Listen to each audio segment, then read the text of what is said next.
The Drakwar battleship, Krexal Vengeance, glided through the void like a predator stalking prey. Its jagged hull reflected the cold light of distant stars, casting shadows sharp enough to cut. Inside its bridge, Commander Kassar loomed over a tactical display, his reptilian eyes glowing faintly in the dim light. A cruel smile tugged at his scaled lips as he observed the captured human transport vessel, drifting helplessly on the screen. "Humans," he sneered, his voice a guttural rasp. "They barely qualify as sentient, yet they venture into space as if they belong here." A murmur of agreement rippled through the bridge crew. The Drakwar prided themselves on their technological superiority, their genetic evolution honed for war. The humans, with their fragile bodies and laughable ships, were little more than an annoyance, pests to be crushed when necessary. In the cramped hold of the human transport, Captain Theo Carter was shackled to a metal bench, the acrid stench of scorched circuitry and blood heavy in the air. The Drakwar's attack had been swift and devastating, tearing through his ship's defenses like a storm, obliterating a sandcastle. His crew had fought valiantly, but courage meant little against overwhelming force. Now Carter sat in silence, his pulse steady, despite the coppery taste of failure coating his tongue. The Drakwar guards flanked him, their imposing figures casting long, sinuous shadows across the room. Their scales glistened like black glass, their breath hissing through flared nostrils.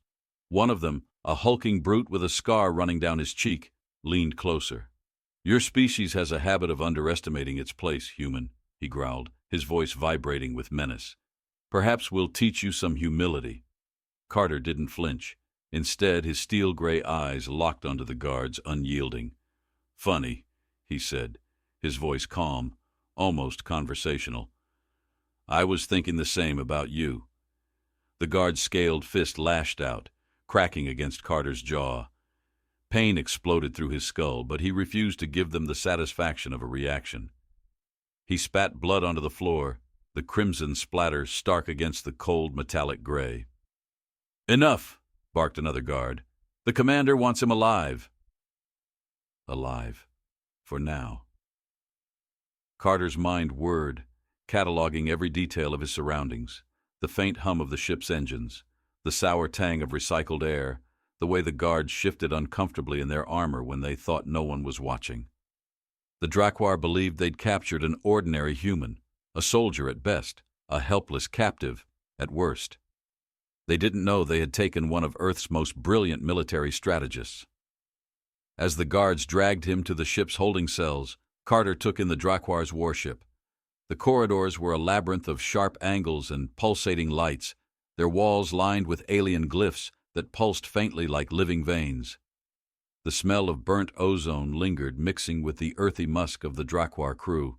It was a warship through and through, every corner designed with ruthless efficiency. In the brig, they shoved him into a cell and activated the energy barrier, the faint hum of its containment field buzzing in his ears. The guards left without a word, their footsteps echoing down the corridor. Carter leaned back against the cold wall, his eyes scanning his cell. He had no weapons, no tools, and no allies aboard this ship, but he had his mind, and that was more dangerous than any weapon. The Drakwar didn't know it yet, but they'd made their first mistake. Hours later, Carter was pulled from his cell and marched to the warship's command deck. The bridge was a cavernous space, dominated by a central holographic display. Drakwar officers moved with practiced precision, their voices low and sharp.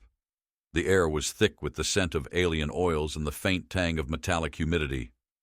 Commander Kassar stood at the center of the room, his imposing figure framed by the glowing tactical display.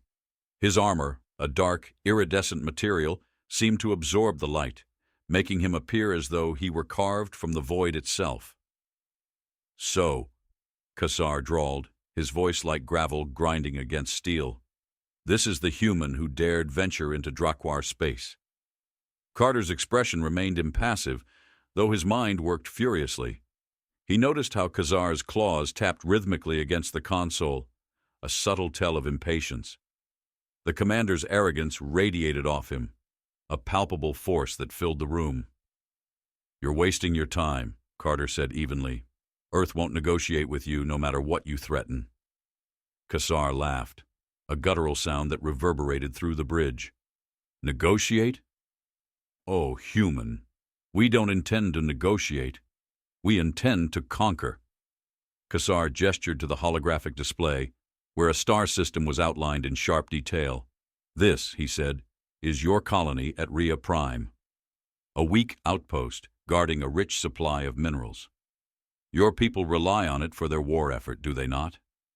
Carter's stomach tightened, though he didn't let it show. Rhea Prime was vital to Earth's defense, its resources critical to the colonial fleet. Losing it would be a crippling blow. "You won't get near it," Carter said, his voice steely. "Our fleet will stop you." Kassar's smile widened, his fangs glinting under the harsh lights. "Your fleet won't even see us coming." Carter's fists clenched at his sides. He needed to act, and soon. The Drakwar were overconfident, their hubris a shield against reason. But that hubris could be their undoing. Back in his cell, Carter replayed everything he'd seen and heard. The Drakwar's reliance on centralized systems, their disdain for human ingenuity, the tactical plans Kassar had unwittingly revealed. A plan began to take shape in his mind, a strategy as dangerous as it was audacious. The cell's dim light flickered, casting shadows that danced like ghosts on the walls. Carter closed his eyes, letting the hum of the energy barrier lull him into a state of focus. He thought of his crew, of the colony at Rhea Prime, of Earth itself. The Drakwar saw humans as weak because they didn't understand the strength born from desperation, from adaptability, from the sheer will to survive. "You're going to regret this," he murmured to himself, his voice low and steady. "Every single one of you." The Drakwar thought they had captured a helpless human. What they didn't realize was that they had invited a storm aboard their ship. And storms, as Carter knew, had a way of tearing everything apart. The faint hum of the cell's energy barrier was a ceaseless reminder of Carter's predicament, a sound as relentless as the doubt trying to creep into his thoughts. He pushed it away, focusing instead on the rhythmic vibrations of the ship's engines. Each pulse told a story, a silent cadence of systems, power flows, and the arrogance of an alien warship designed to crush resistance. If he listened closely enough, he could almost hear its heartbeat, the fragile lifeblood running through it. He sat cross-legged on the floor, his back to the icy wall, his breaths even and deliberate. His jaw ached where the guard had struck him, the swelling a constant throb beneath his skin. Pain was an anchor, sharp and grounding. He embraced it, using it to sharpen his focus. When the guard brought him his first ration, a bitter, gelatinous substance that smelled faintly of sulfur, Carter offered no protest. Instead, he met the Drakwar's piercing gaze with a deliberate, disarming calm. "Long shift?" he asked, his voice carrying a faint rasp, but no hostility. The guard snorted, clearly unimpressed. "Eat, don't speak." Carter raised an eyebrow but said nothing more. He observed the guard's movements, the heavy tread of his clawed feet, the flick of his tail, the slight hesitation when activating the material slot. Small details, but Carter catalogued them meticulously. Every hesitation, every quirk, was a thread he might pull when the time came. Hours bled together, each one stretching into the next in a haze of cold light and oppressive silence. Carter's mind, however, was anything but idle. He noted the exact time intervals between guard rotations, the subtle flicker in the energy barrier when a power relay somewhere on the ship shifted. He began to see the cracks in the Drakwar's meticulously constructed prison, a fortress with a vulnerable foundation. His first breakthrough came on the third day. A faint whirring noise filled the corridor outside his cell, growing louder with each second. It was mechanical, uneven, like a servomotor struggling against resistance. Carter shifted closer to the barrier, craning his neck to glimpse the source. A maintenance drone, small, spider-like, its segmented legs clicking softly against the metallic floor. It stopped just outside his cell, its sensory appendages scanning the area. Carter watched it intently, his heart quickening as he realized what it meant. The Drakwar's ship wasn't flawless. It needed repairs, even here, in what should have been the most secure part of the vessel. Interesting, Carter murmured, leaning back against the wall as the drone scuttled away. The seed of an idea took root, growing rapidly as he pieced together the fragments of what he'd observed so far. The next time a guard arrived with his ration, Carter tilted his head thoughtfully. "That drone in the corridor," he said casually, taking a bite of the unappetizing food. "Didn't sound too healthy. Might want to have that looked at." The guard stiffened, his nostrils flaring. "How do you know about the maintenance systems?" Carter shrugged. "You hear things when you sit quietly enough. This ship hums like a symphony if you bother to listen." The guard growled, his tail lashing the air, but Carter caught the flicker of unease in his golden eyes. He was pushing buttons now, probing for reactions. The Drakkwar's confidence was a double-edged blade, and Carter was determined to turn it against them. On the 5th day, the Drakkwar brought him a cellmate. Varric was unlike the other Drakkwar. His scales were duller, his posture hunched, and his eyes darted nervously as the guards shoved him into the adjacent cell. Carter studied him carefully, noting the tension in his shoulders and the way his claws fidgeted with the seams of his tattered uniform. Once the guards left, Carter spoke, his voice low and steady. "Let me guess. Not everyone agrees with the commander's glorious conquest." Varric flinched, his gaze snapping to Carter. "Quiet, human," he hissed, though his tone lacked conviction. "They'll hear you." "They're not listening. At least not yet." Carter leaned forward, his tone conspiratorial. "What did you do, Varric? A little insubordination? Or maybe you saw through the lies?"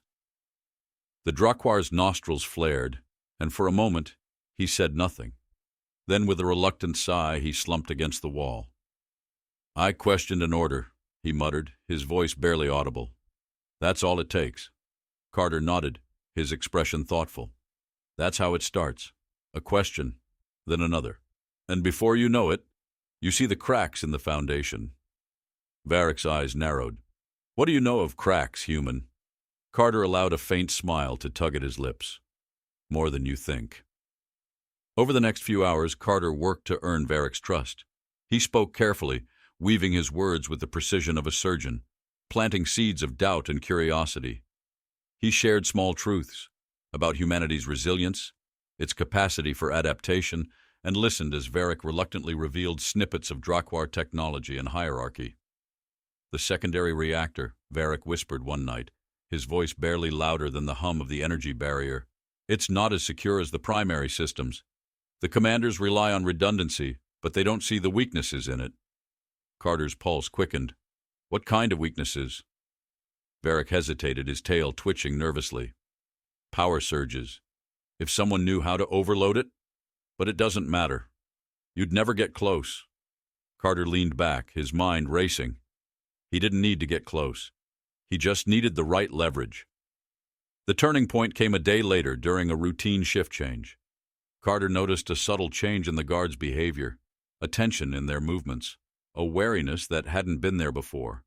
He heard whispers, snippets of conversation about minor malfunctions across the ship, lights flickering, doors refusing to open, unexplained glitches in the navigation system. Carter smiled to himself. The cracks were spreading.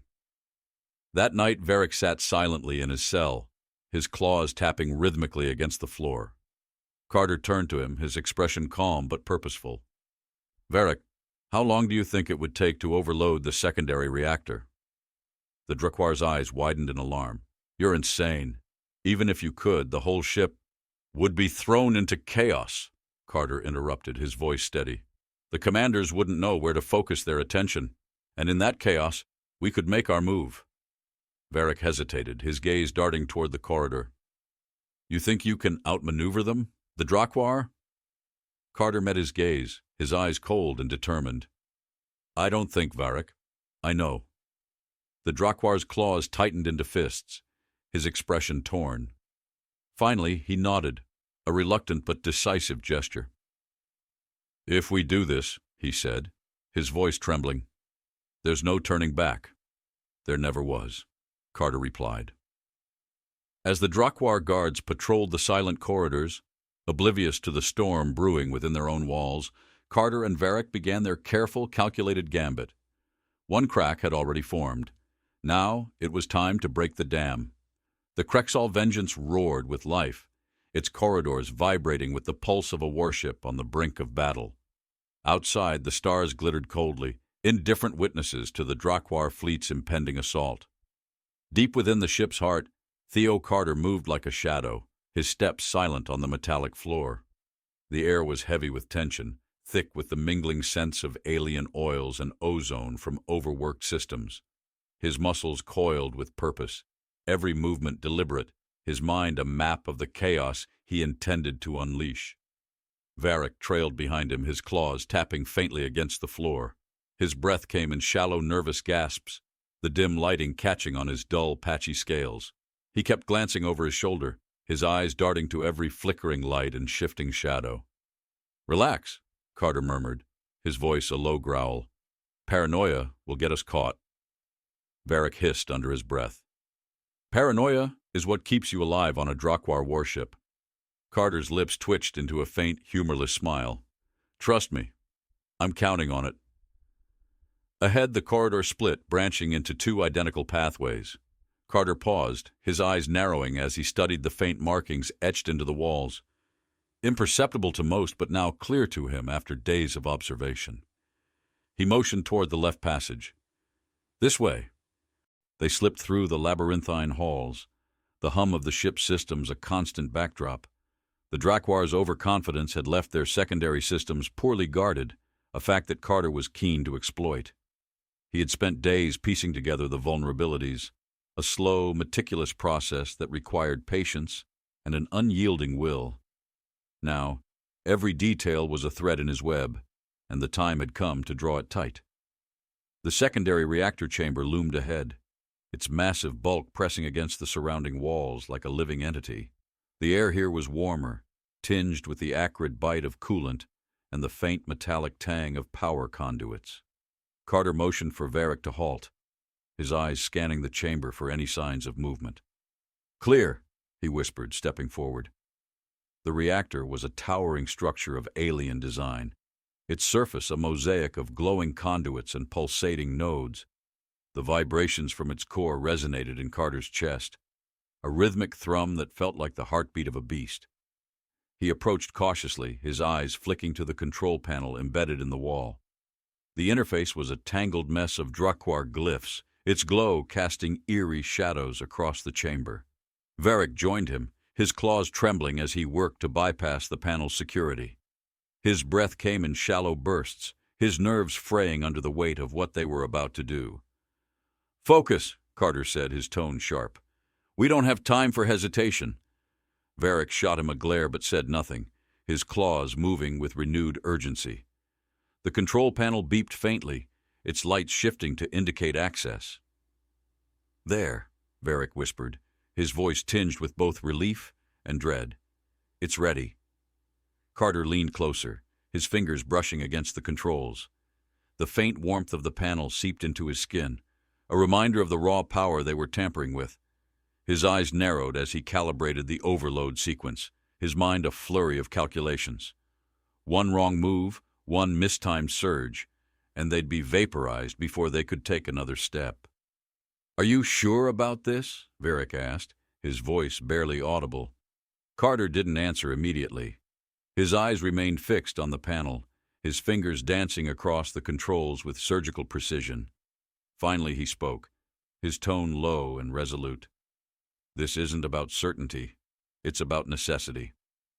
With a final press of his fingers, the sequence initiated.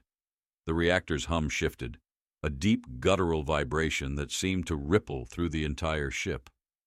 Lights flickered overhead, casting the chamber into sporadic darkness. A faint alarm began to sound, its shrill cry growing louder with each passing second. "Time to move," Carter said, grabbing Varric's arm and pulling him toward the exit. As they sprinted down the corridor, the ship began to shudder, its systems groaning under the strain of the overload. The once rhythmic hum of the engines was now a discordant cacophony, a jarring symphony of malfunctioning power grids and destabilizing cores. The lights flickered wildly, casting jagged shadows that danced along the walls like specters. The alarm blared louder, joined by the sharp bark of Drakwar voices echoing through the halls. Carter's pulse quickened, but he forced himself to stay calm, his mind focused on the next steps. Chaos was his weapon, and he wielded it with precision. They rounded a corner, only to come face to face with a squad of Drakwar soldiers. The aliens froze for a split second, their glowing eyes narrowing as they registered the intruders. "Human!" one of them roared, his voice a guttural snarl. Carter didn't hesitate. He lunged forward, his movements fluid and deadly. His fist connected with the nearest soldier's jaw, the impact reverberating through his arm. Varric followed suit, his claws slashing through the air with surprising ferocity. The corridor erupted into chaos, the clash of bodies and weapons, a visceral storm. Carter fought with the precision of a man who had spent years honing his craft. His movements were economical, each strike calculated for maximum impact. He disarmed one soldier, twisting the alien's weapon around and firing a concussive blast that sent another sprawling. The scent of singed flesh and the metallic tang of blood filled the air, mingling with the acrid stench of overloaded circuits. Varric, despite his earlier hesitations, fought with the desperation of a cornered animal. His claws tore through armor, his tail lashing out to trip an advancing soldier. Together, they carved a path through the squad, their movements a symphony of survival. When the last soldier fell, Carter didn't pause to catch his breath. He grabbed one of their weapons, its alien design unfamiliar but intuitive enough for him to use. "We need to keep moving," he said, his voice steady, despite the adrenaline coursing through his veins. Varric nodded, his breathing ragged but determined. "The central systems will be on high alert now. They'll send reinforcements." "Good," Carter said, his eyes glinting with cold resolve. "Let them. The more chaos we create, the better." As they pressed deeper into the ship, the chaos they had unleashed began to spread. Reports of malfunctions flooded the comm channels, the Drakwar commanders barking orders in frantic tones. Doors refused to open, security systems misfired, and the once efficient warship teetered on the edge of disarray. Carter could feel the tide shifting, the Drakwar's confidence fracturing under the weight of their own arrogance. But the battle was far from over. The Drakwar were a ruthless species, and their desperation would make them even more dangerous. As they reached the next junction, Carter paused, his eyes narrowing as he studied the layout ahead. The corridors twisted and branched, their paths shrouded in flickering light and shadow. Every step was a gamble, every decision a thread in the delicate web he was weaving. "What now?" Varric asked, his voice tight with tension. Carter's gaze remained fixed on the path ahead, his mind racing. "We keep going," he said finally, his voice low and resolute. "The Drakwar think they can outmaneuver us. Let's prove them wrong." Varric hesitated, then nodded, his claws tightening into fists. Together, they plunged deeper into the ship, their resolve unshaken. The war was far from over, but Carter knew one thing with absolute certainty. The Drakwar had underestimated humanity, and that mistake would cost them dearly. The ship trembled with the intensity of its own unraveling, the vibrations reverberating through the metallic walls like a wounded beast. Alarms shrieked through the corridors, a piercing cacophony underscored by the deep, discordant groan of failing systems. Theo Carter's boots struck the floor in measured strides as he moved deeper into the labyrinth of the Krexal vengeance. The air was heavy with the acrid stench of overheated circuits and the faint, oily tang of alien engineering fluids leaking from compromised conduits. He could feel the heat radiating off the walls, the ship's internal temperatures climbing as the reactor overload continued to spread chaos. Beside him, Varric moved with a mixture of determination and fear, his claws scraping lightly against the floor as he struggled to match Carter's pace. The Drakwar engineer's breathing was shallow, his movements hesitant, but his eyes carried a flicker of resolve that hadn't been there before. "They'll be regrouping," Varric said, his voice tense. "Commander Kassar won't let this ship fall without a fight." Carter nodded, his expression grim. "That's exactly what I'm counting on." They reached a junction where the corridor branched into three paths, each one dimly lit and shrouded in shadows. Carter crouched beside an exposed console, his fingers moving deftly over its interface. The alien glyphs blurred together in a chaotic swirl, but he'd spent days memorizing their patterns. He accessed a maintenance subroutine, the display flickering as he pulled up a schematic of the ship. "Their focus will be on stabilizing the primary reactor," Carter said, his voice low and measured. "That gives us a window to disable the tactical grid." Varric blinked, his scales glinting faintly in the flickering light. "The tactical grid? That controls all ship-to-ship operations, weapons, targeting, coordination." "Exactly," Carter interrupted. "We take that out, and the Krexal Vengeance becomes a sitting duck. Their fleet will be forced to compensate, and that buys Earth's forces enough time to counterattack." Varric hesitated, his claws flexing nervously. "The tactical grid is housed in the command nexus. It's heavily guarded." Carter stood, his gray eyes cold and unwavering. "Then we'll have to get creative." They moved swiftly, weaving through the corridors like phantoms. Carter's every sense was heightened, attuned to the slightest shift in the air, the faintest echo of footsteps. The ship's layout was a chaotic maze, but he navigated it with unerring precision, his mind piecing together the patterns he'd observed during his captivity. The sound of voices brought them to a halt. Carter pressed his back against the wall, motioning for Varric to stay silent. A pair of Drakwar guards approached, their guttural conversation barely audible over the wailing alarms. Carter's grip tightened on the alien weapon he'd taken earlier, its weight unfamiliar but reassuring. "Wait for them to pass," he whispered. Varric nodded, his tail curling tightly against the floor. The guards moved closer, their boots striking the floor in a rhythmic cadence.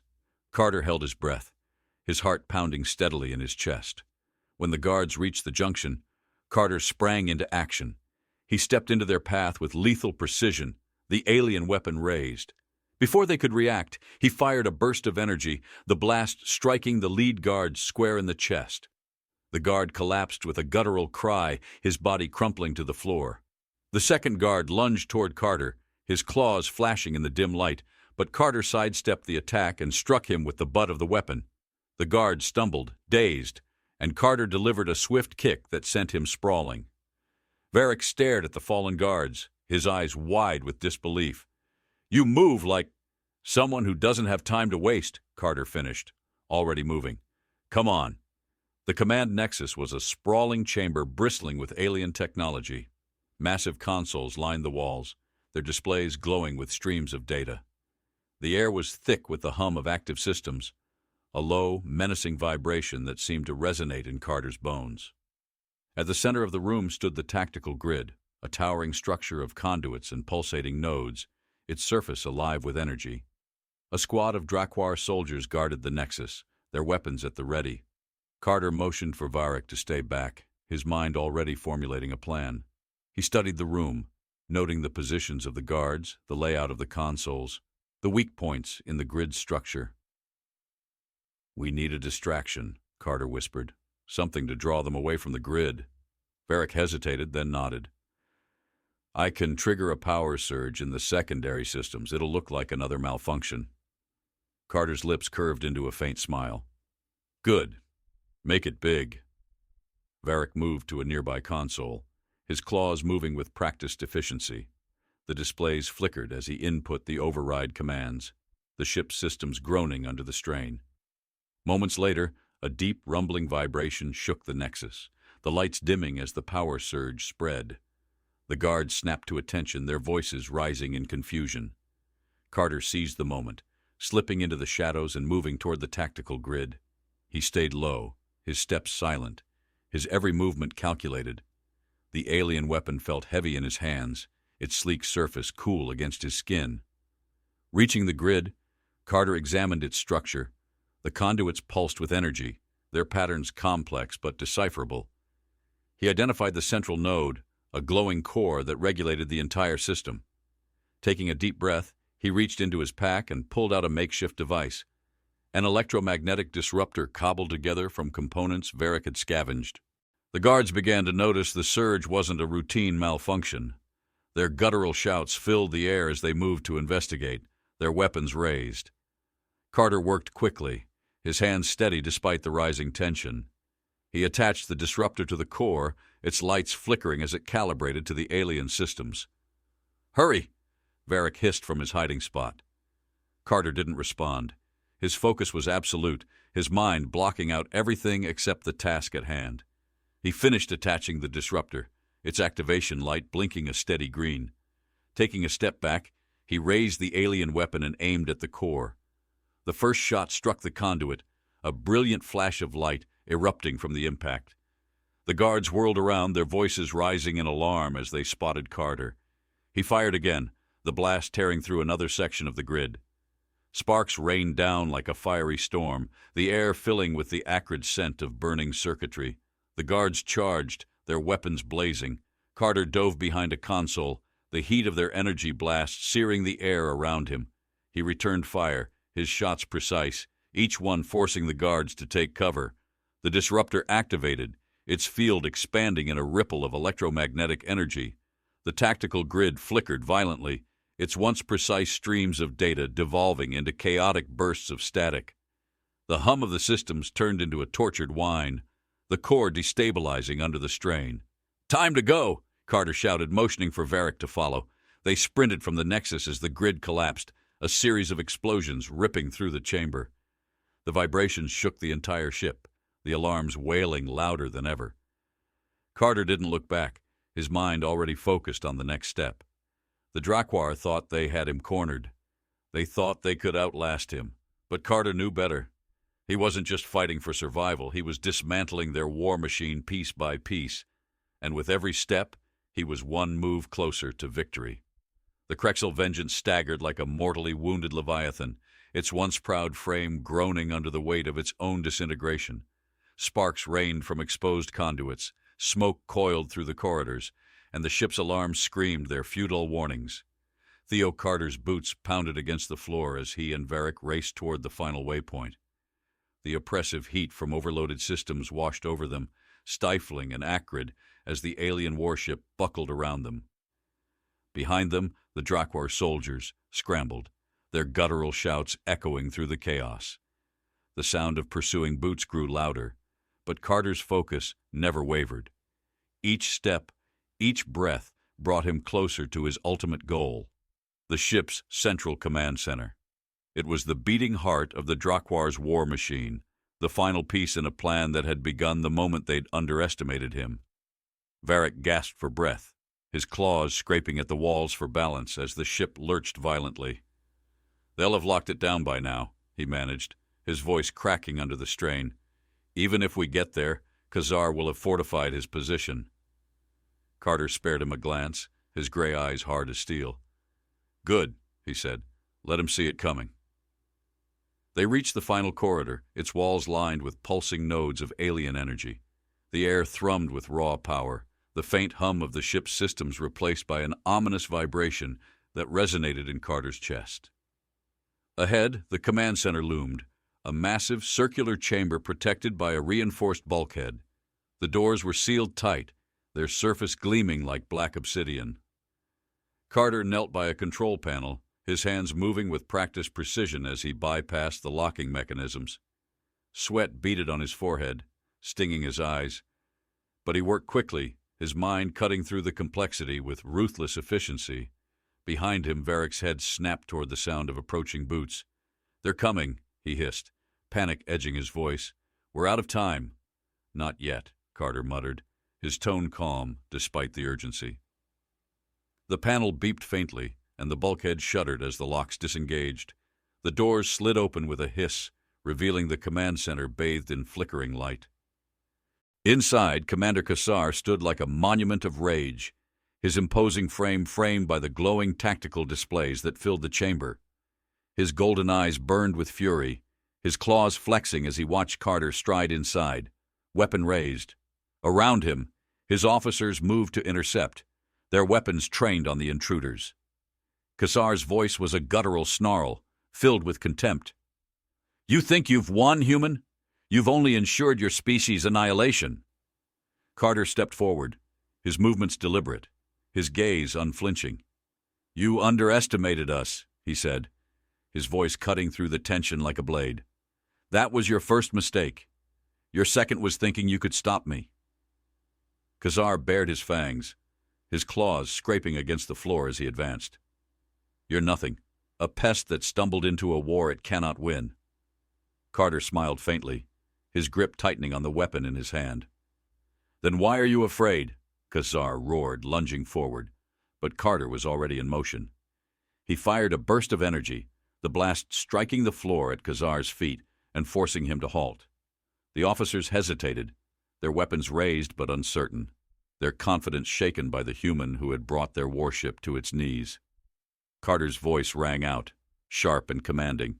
"This is how it ends, Khazar. Not with your conquest, but with your humiliation." He raised the disruptor he'd carried from the tactical grid and attached it to the central console. The chamber's lights dimmed as the device activated, its field rippling outward to disable the ship's remaining systems. The displays flickered and went dark, leaving the room bathed in the dim, pulsating glow of emergency lighting. Khazar snarled, his fists clenched at his sides. "You're a fool. Without this ship, your colony will fall." "Not today," Carter said, his tone quiet but resolute. He gestured toward the console where the disruptor's field continued to expand. "I've rerouted the reactor overload. In less than 5 minutes, this ship will be nothing but debris." The Drakwar officers exchanged uneasy glances, their confidence crumbling under the weight of Carter's words. Khazar turned to them, his voice rising in fury. "Fight! Kill him! We will not be defeated by a—" "By a human?" Carter interrupted, his voice sharp as a whip. He took a step closer, his weapon still raised. "That's your problem, Khazar. You think strength comes from claws and fangs, from technology and domination. You've spent so long looking down on us, you forgot to look at what we are." Khazar sneered, but there was a flicker of doubt in his eyes. "And what are you, human? What makes you so different?" Carter's gaze bore into him, unyielding. "We're survivors. We're problem solvers. We don't crumble under pressure. We thrive in it. You thought capturing me would be your triumph, but it was the start of your downfall." The seconds ticked by, each one marked by the faint vibration of the ship's failing systems. The Drakwar officers hesitated, their weapons lowering as the weight of their commander's defeat settled over them. Khazar's jaw tightened, his claws trembling at his sides. "You can't escape," he growled. "You'll die with this ship." "Maybe," Carter said, a faint smirk playing at his lips. "But I'll make sure your people remember what happened here, that you underestimated humanity and paid the price." At that moment, the ship shuddered violently, the reactor's instability reaching a critical threshold. Carter stepped back toward the bulkhead, motioning for Varric to follow. The Drakwar engineer hesitated, his eyes flicking between Carter and his doomed commander. "Go," Carter said firmly. "You've done enough." Varric nodded reluctantly and bolted toward the corridor. Carter lingered for a moment, his gaze locking with Khazar's one last time. "This is your legacy," he said, his voice low but powerful. "A reminder to never underestimate what you don't understand." With that, Carter turned and ran, the sound of Khazar's roar chasing him down the corridor. The ship's walls buckled around him, the heat and noise growing unbearable as the reactor approached detonation. He reached the escape pod bay just as the ship's emergency lights flickered out, plunging everything into darkness. Varric was already inside the nearest pod, his claws gripping the controls tightly. Carter climbed in beside him, slamming the hatch shut as the pod's systems activated. The chamber filled with a sharp hiss as the pod launched, the force pressing them back against their seats. Through the viewport, Carter watched as the Krexal Vengeance collapsed in on itself, its core erupting in a brilliant explosion that tore through the void. The light was blinding, searing, a supernova of destruction that marked the end of the Drakwar's most formidable weapon. As the pod hurtled away, Carter leaned back, his chest heaving with exhaustion. Varric glanced at him, his expression a mixture of awe and disbelief. You did it," Varric said, his voice trembling. "You brought them down." Carter didn't respond immediately. He stared out at the debris field, the remains of the ship drifting like ashes across the stars. Finally he spoke, his voice quiet but resolute. "They took a human hostage," he said, his lips curling into a faint, grim smile. "Then they realized their mistake.